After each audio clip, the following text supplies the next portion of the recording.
Johnny Carson was delivering a joke about small-town Nebraska when a gravelly voice from the third row cut through the laughter. "Still hiding behind jokes, aren't you, Johnny?" The Tonight Show host froze mid-sentence, his face draining of color as he recognized the man who tormented him for 3 years at Norfolk Elementary, Billy McKenzie, the childhood bully who'd made his life hell, sitting in the Tonight Show audience after 45 years. But what Johnny Carson said next, abandoning his script to confront his demon on live television, would leave 20 million viewers witnessing the most painfully honest moment in television history. October 22nd, 1979. The Tonight Show was humming along at 11:36 p.m. with the practiced ease that had made Johnny Carson America's undisputed king of late night for 17 years. NBC Studio One maintained its precise 72 degrees, while Johnny worked through his monologue about returning to Nebraska for his high school reunion, wearing his favorite Navy three-piece suit with the gold pocket square that his wardrobe supervisor said projected warmth and authority simultaneously. Oh, the audience of 300 was responding beautifully. Tourists from Japan, a busload of retirees from Phoenix, and in the third row, a group of construction workers from Omaha who'd won tickets through a radio contest. Johnny was in exceptional form that Monday night, his timing razor-sharp as he delivered observations about small-town life that resonated with Middle America while charming the coastal elites. "In Norfolk, Nebraska, we didn't have traffic jams," Johnny quipped. "We had cow jams, and trust me, those took a lot longer to clear." The audience erupted, Ed McMahon's signature laugh booming across the studio. Doc Severinsen's band had opened with a particularly swinging version of Small Town that set the perfect nostalgic mood for Johnny's hometown-themed monologue. The show was tracking to beat their October average significantly. Fred de Cordova stood in his customary position stage left, noting with satisfaction that Johnny had already generated 6 solid laughs in 4 minutes, well above their target ratio. The teleprompter operator had Johnny's backup jokes ready, but he wouldn't need them tonight. Carson was operating entirely from memory and instinct, riffing on his Nebraska childhood with the comfort of someone who'd transformed personal history into comedic gold thousands of times before. Everything about this particular Monday suggested another flawless entry in the Tonight Show's legendary run. The cameras were hitting their marks perfectly. The audio levels were pristine, and Johnny's rhythm was so precise you could set a metronome to his delivery. Even the studio itself seemed to pulse with that special energy that preceded truly great television, the kind of night that reminded everyone why Johnny Carson owned 11:30 p.m. The voice that shattered Johnny's rhythm at exactly 11:38 p.m. wasn't loud, but it carried a weight that made 300 people turn simultaneously toward row 3. "Still hiding behind jokes, aren't you, Johnny?" The words cut through the laughter like a rusty blade through silk. Johnny's hands, which had been illustrating the size of a Nebraska grain silo, stopped mid-gesture and slowly lowered to his sides. His face underwent a transformation that viewers had never witnessed, the color draining from his cheeks, his eyes widening with recognition, then narrowing with something between fear and anger. The man who'd spoken stood up from his seat among the Omaha construction workers, and he was massive, 6'4", probably 260, with shoulders that suggested a lifetime of physical labor. Billy McKenzie had aged hard in the 45 years since Norfolk Elementary, his face weathered and scarred, his hair gray and thinning, but his eyes, those cold blue eyes that had terrorized young Johnny Carson, remained exactly the same. He wore a plaid work shirt and jeans, looking completely out of place among the Tonight Show's typical audience, yet commanding the room with his presence. "Billy McKenzie," Johnny said into the microphone, his voice carrying none of its usual warmth or humor. The name hung in the studio air like a toxic cloud. Ed McMahon, who'd been Johnny's friend for 20 years, had never heard him say any name with such controlled venom. The audience sensed something unprecedented happening. This wasn't planned, wasn't scripted, wasn't part of any comedy bit. The cameras, unsure whether to stay on Johnny or swing to Billy, split the difference, capturing both men in a wide shot that showed the 30 feet of studio floor between them like a battlefield. Billy's laugh was the same cruel bark Johnny remembered from 1934. "Johnny Carson," Billy said, his voice carrying to the microphones. "Or should I say, Little Johnny Wets His Pants Carson. Remember that nickname?" The studio audience gasped collectively. Fred de Cordova reached for his headset to call for commercial, but Johnny raised his hand sharply. "Stop!" Whatever was about to happen, Johnny Carson had decided it would happen on live television. Johnny Carson set down his microphone cards on the Tonight Show desk with deliberate precision, then walked slowly toward the front of the stage, stopping at the edge, still 20 feet from Billy Mackenzie. "Yes, I remember that nickname," Johnny said, his voice steady but different, stripped of its performer's polish. "I remember everything, Billy. The bloody noses, the torn books, the lunch money you took every Monday for 3 years. I remember crying in the janitor's closet because I was too ashamed to let anyone see what you did to me." The Tonight Show audience sat in stunned silence, witnessing their beloved host peel back 45 years of carefully constructed persona. Billy's smirk widened. "Made you tough, though, didn't it? Look at you now. Big shot on television. You should be thanking me." He took a step into the aisle, his construction boots heavy on the Tonight Show's polished floor.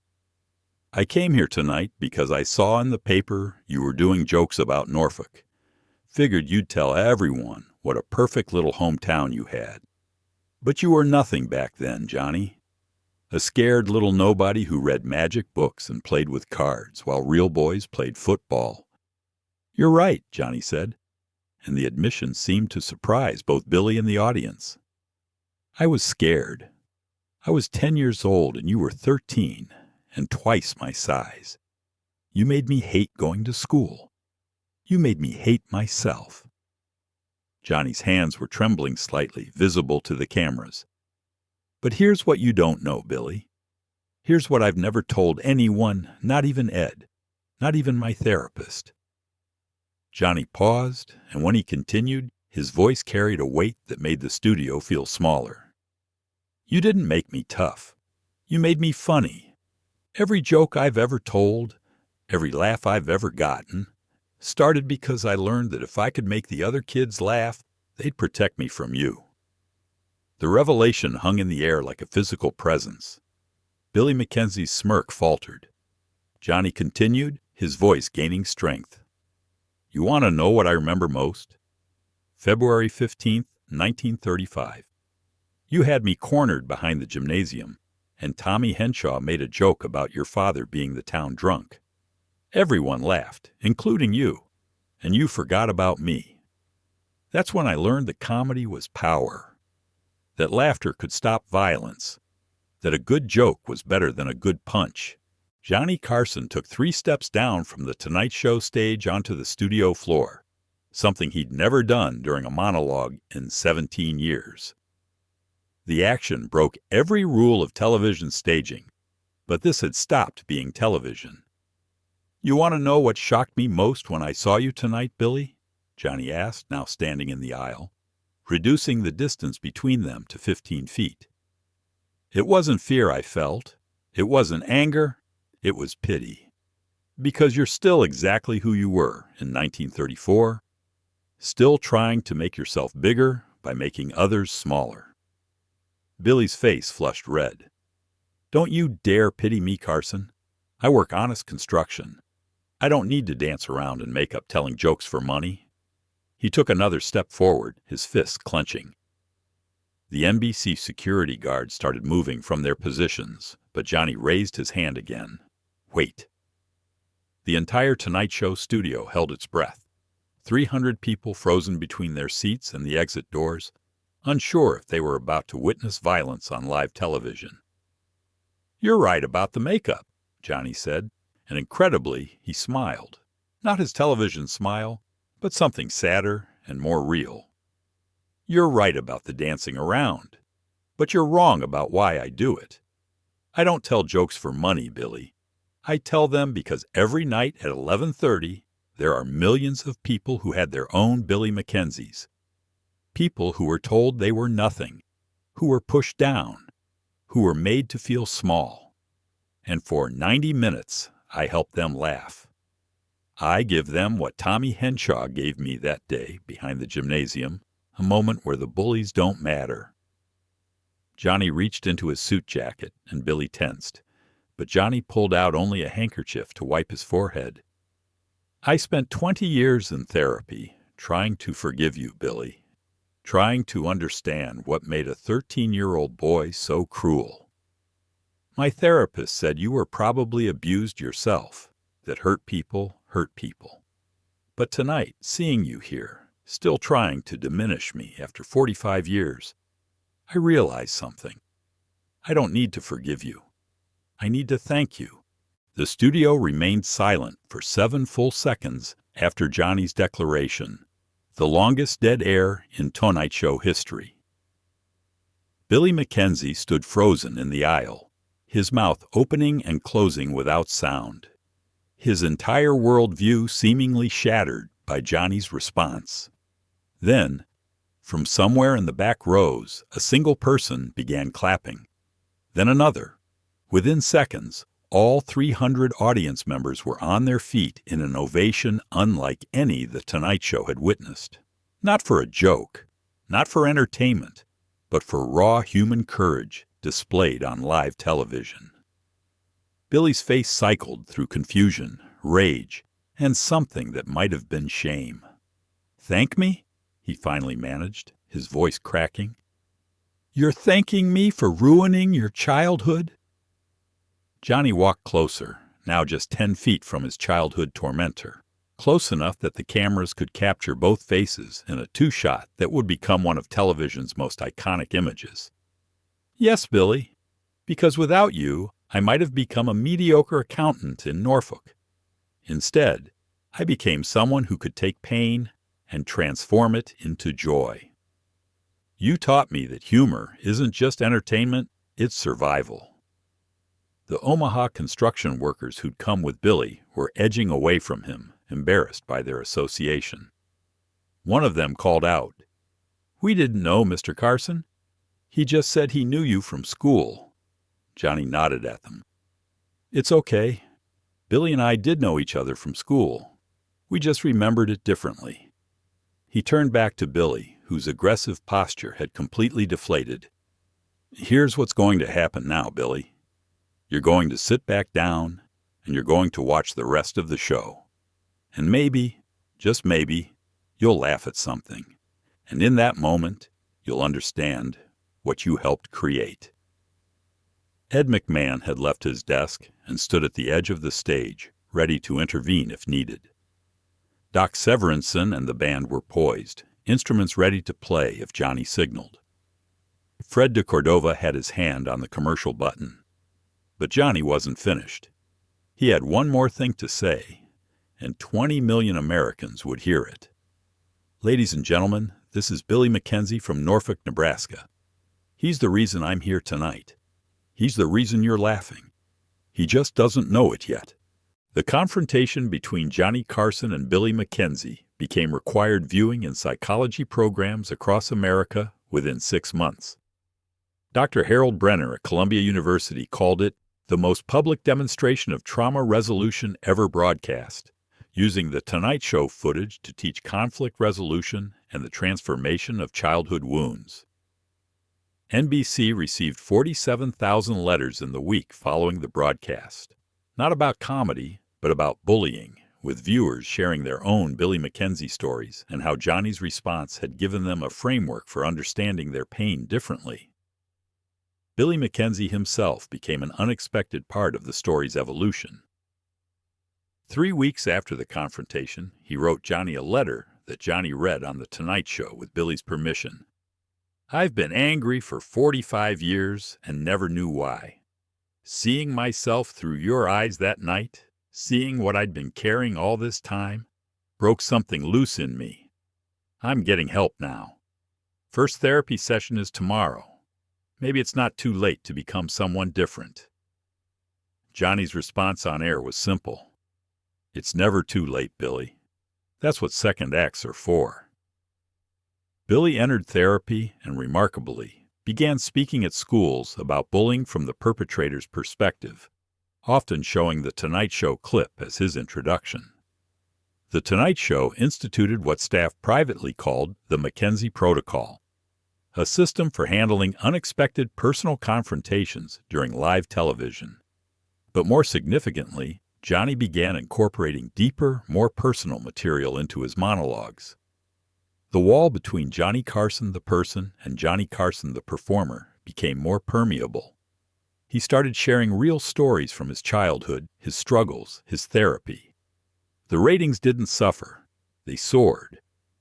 America, it turned out, was hungry for authenticity, even from their entertainers.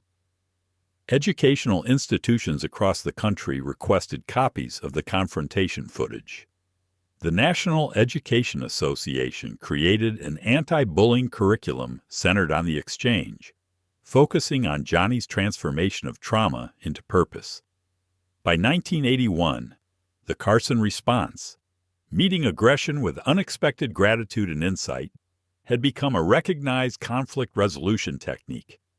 Therapists reported clients specifically requesting help to do what Johnny did with their own childhood tormentors.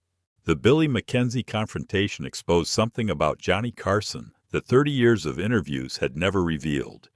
He'd been performing strength while carrying wounds that never fully healed. In a rare 1980 interview with Barbara Walters, Johnny admitted what nobody had suspected.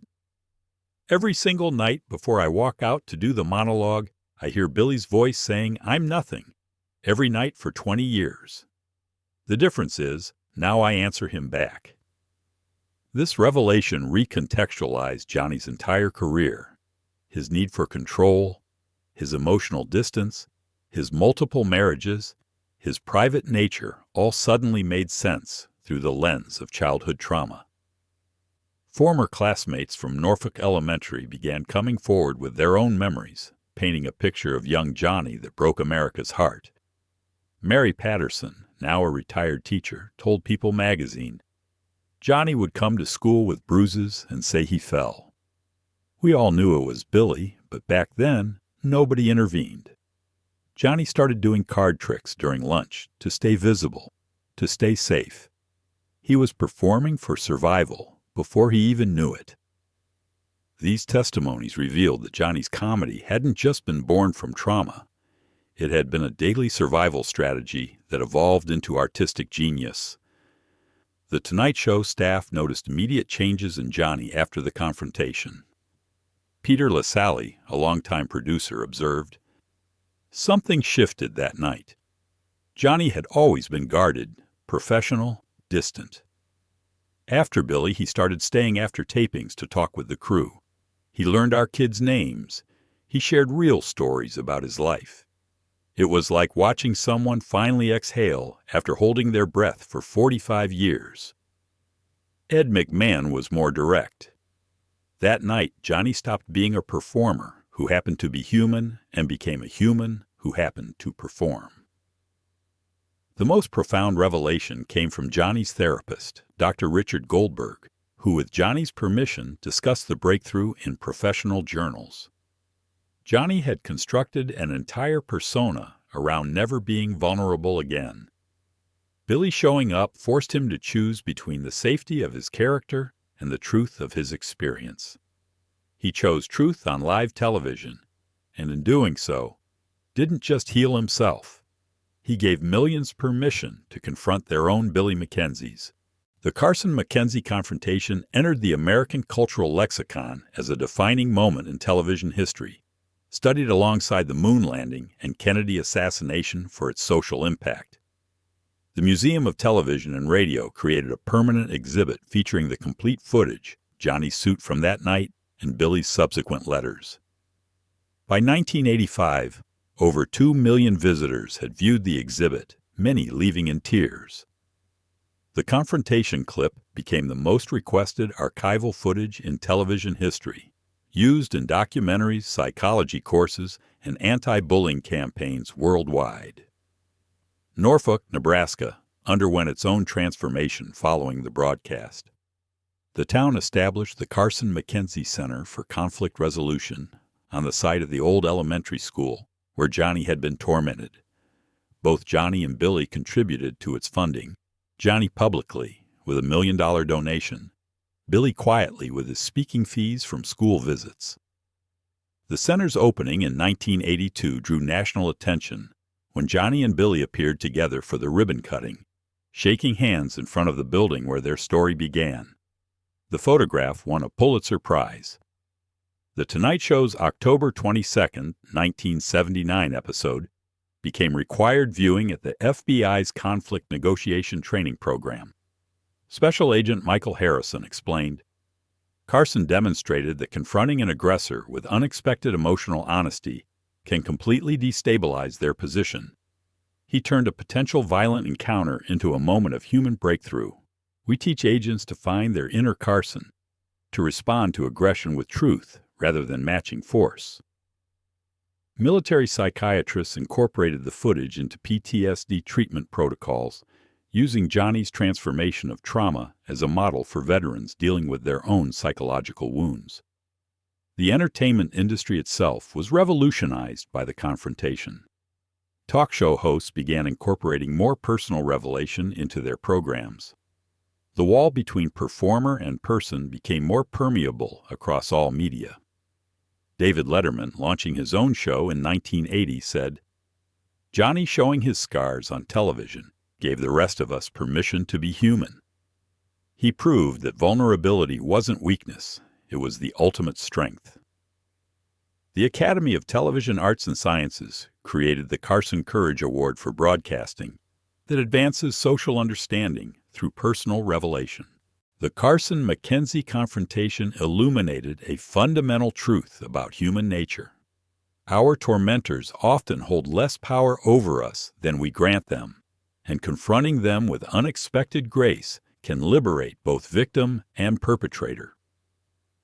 When Johnny thanked Billy for his cruelty, he demonstrated that pain can be alchemized into purpose, that our worst experiences can become our greatest teachers if we choose transformation over revenge. The audience's collective gasp when Johnny said thank you revealed society's assumption that trauma must be met with anger. Yet Johnny proved that gratitude, even toward those who hurt us, can be the most radical form of power. The incident exposed America's hidden epidemic of childhood trauma and its lifelong effects. Millions of successful adults suddenly recognized themselves in Johnny's story. People who'd built entire lives as responses to childhood wounds, who performed confidence while bleeding internally. The confrontation gave them language for their experience and permission to acknowledge that their success might not be despite their trauma, but because they'd learned to transform it. Johnny's trembling hands while facing Billy showed that courage isn't the absence of fear, but action in its presence. The spiritual implications transcended any single religious tradition. The moment when Johnny stepped down from the Tonight Show stage toward Billy became a modern parable about descending from safety to meet our demons at their level. Theologians wrote about Johnny's holy vulnerability, his willingness to be broken publicly rather than maintain his protective facade. Buddhist teachers use the confrontation to illustrate how suffering can become wisdom, how our bullies can be our inadvertent teachers. The exchange entered sermon rotations across denominations, proof that redemption can happen even on late-night television. Most profoundly, the confrontation revealed that our public personas are often elaborate armor against ancient wounds, and that true healing requires us to risk that armor in front of witnesses. Johnny's choice to confront Billy on live television rather than privately demonstrated that some healings need to be communal, that society itself needs to witness the transformation of pain into purpose. 20 million Americans didn't just watch Johnny face his bully. They faced their own, finding in Johnny's courage the possibility that they too could thank their tormentors for accidentally making them who they were meant to become.